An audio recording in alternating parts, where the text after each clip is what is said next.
it's empty. They have very rarely do they have a services here, and they've been told they can't rely on getting a priest except for once every 6 months to take a service. There was a stage when they wanted to shut the church down. That's the Anglican church, but the locals kicked up the stink and it stayed open. A funny feeling in here of peace and calm. And I, being cynical, don't often feel that in a church. In fact, it's unusual for me to say anything like that about a place.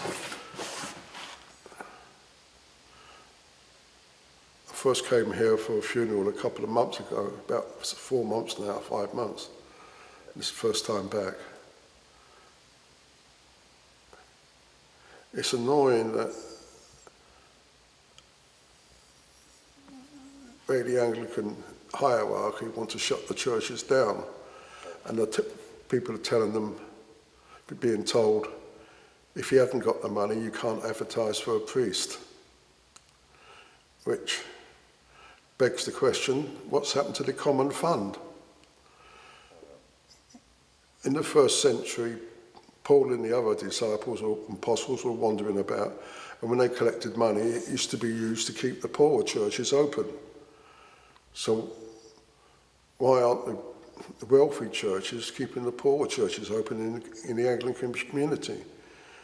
They've got a load of money, 8 billion at the last account, in their treasury.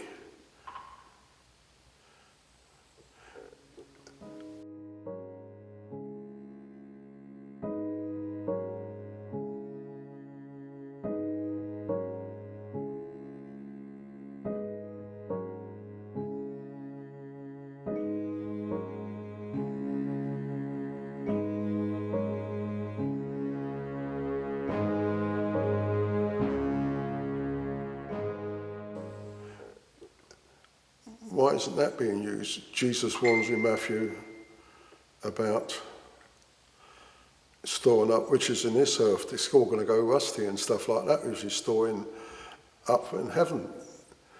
All this money we're not going to take with us. What do they need it for? And Jesus warned about being, worrying about tomorrow. Well, all they worried about is using the money for pensions and stuff like that. Well, don't worry about tomorrow. Rely on God. You've got to be able to taught to trust God.